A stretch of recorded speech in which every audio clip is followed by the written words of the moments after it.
We've talked about performance reviews in several videos, so many our playlist is most likely longer than your Netflix watch list. We've covered the 20 mistakes managers need to avoid, but today, we're putting some of the golden performance review rules in one place to remind you of them as you are preparing for your meetings. As stated in Armstrong's Handbook of Human Resource Management Practice, a performance review provides a focal point for the consideration of key performance and development issues. It's not just about checking a box, it's an opportunity to reflect, realign, and set a clear path forward. The review process brings together 5 primary performance management elements. Agreement, ensuring alignment on expectations and goals. Measurement, assessing performance with clear benchmarks. Feedback, providing constructive insights on progress. Positive reinforcement, recognizing and encouraging great work. Dialogue, creating an open two-way discussion. These 5 elements are the foundation of a great review, and they set the stage for our 14 golden rules. Let's dive in. Rule number 1, be prepared. So, remind me again what you do here? Wait, you actually work here? I thought you just really liked hanging out at meetings. What does work? A prepared manager has notes ready, which we've covered in our video. Manager Essentials, how to prepare for a performance review meeting. Over the past year, you've led 5 major projects, improved response times by 30%, and received great feedback from clients. Let's talk about where we can build on that.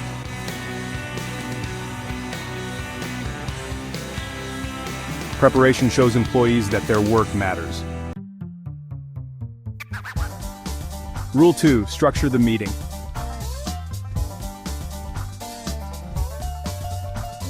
So, do you have anything you want to say? I thought you'd have an agenda. Me too.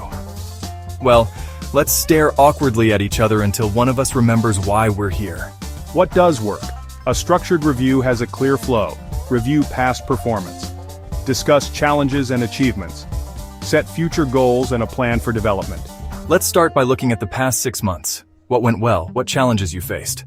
Then, we'll move into future goals and how I can support you. Structure keeps things focused and productive. Rule number 3, create a comfortable atmosphere. What doesn't work? Welcome to your annual review.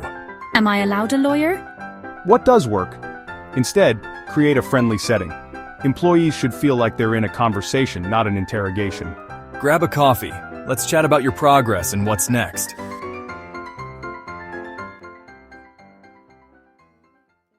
Rule number 4, no surprises. Address performance issues throughout the year, not just at the review. Regular feedback ensures employees always know where they stand and are given chances to improve before it becomes a major issue. Over the past year, you've had a lot of missed deadlines. I wish someone had told me earlier. I thought I was doing fine. You also gave me an award for punctuality. Oh, sorry, that was meant for someone else. If an employee only hears about issues during their annual review, it's too late to fix them. You can say this. We've talked about improving deadline management over the past few months, and I've seen progress. Let's keep building on that. Rule number 5, give clear and specific feedback. Here's an example of what not to do. You need to do better. At what? Just better. Instead, say this. Your client presentations are strong, but let's work on keeping them within 10 minutes to keep engagement high. I appreciate the feedback, thank you. Rule number 6, root it in reality. A review should be concrete, not abstract. You're doing great. At least I assume. I didn't really check, just feels right.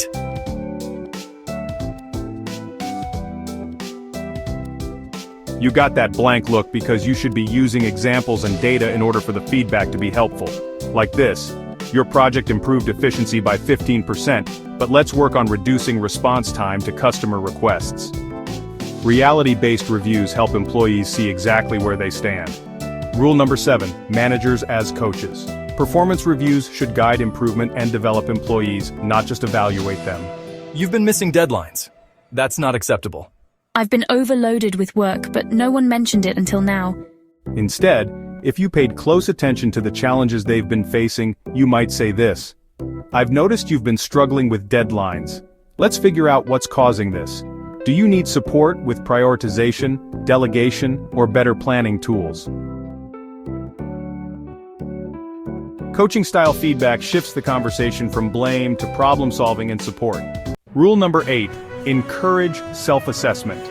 Employees should take an active role in their own development rather than waiting for feedback to be handed to them. Here's what I think about your performance. Silent nods and says nothing. Instead, say this. Before we start, I'd love to hear how you feel about your performance over the last 6 months. What achievements are you most proud of? Where do you think you can improve? By inviting employees to self-assess, they become more engaged in their own growth. Rule number 9, recognize achievements.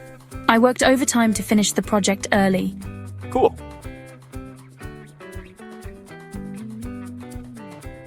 He always does this, not even a thank you or a well done.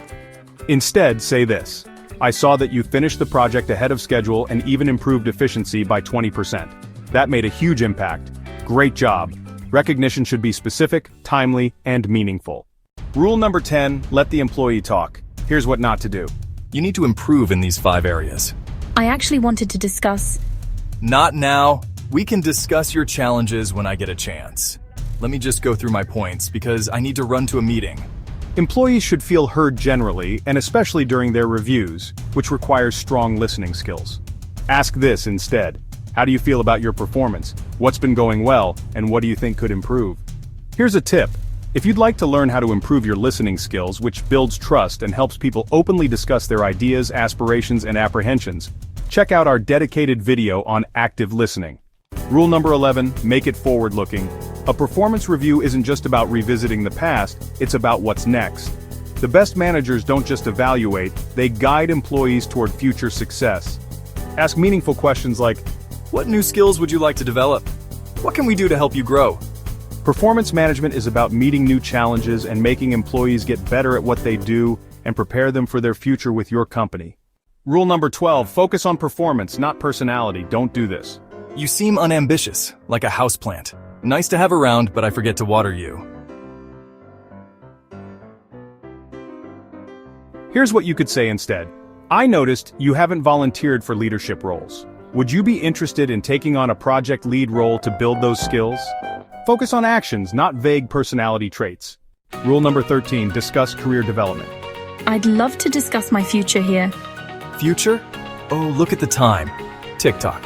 We'll discuss your future. In the future.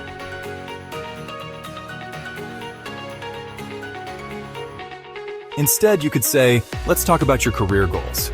Do you see yourself moving into a leadership role, or are there other skills you want to develop? Employees need to see a future within the company. Rule number 14, end with a plan of action. So, what's next? I don't know. Just keep doing what you're doing, I guess. Instead, say this. Here's what we agreed on. 3 key focus areas for the next 6 months, plus monthly check-ins to track progress. A clear plan ensures follow-through. And there you have it. The 14 golden rules for making performance reviews effective, meaningful, and actually useful. And it isn't just about evaluating the past, it's about shaping the future. And remember, performance reviews are like diets. They only work if you follow through. Now before you go, let's recap quickly because we know you've already forgotten half the video. Here are the 14 golden rules. 1. Be prepared. 2. Structure the meeting. 3. Create a comfortable atmosphere. 4. No surprises. 5. Give clear and specific feedback. 6. Rooted in reality. 7. Managers as coaches. 8. Encourage self-assessment. 9. Recognize achievements. 10. Let the employee talk. 11. Make it forward-looking. 12. Focus on performance, not personality. 13. Discuss career development. 14. End with a plan of action. Which rule stood out to you the most? Drop a comment below. If you derive value from this video, please share it with someone you think may benefit from it. And if you want more game-changing leadership tips, make sure to subscribe, and we invite you to check out our full playlist on performance reviews available in Arabic and English. See you in the next video.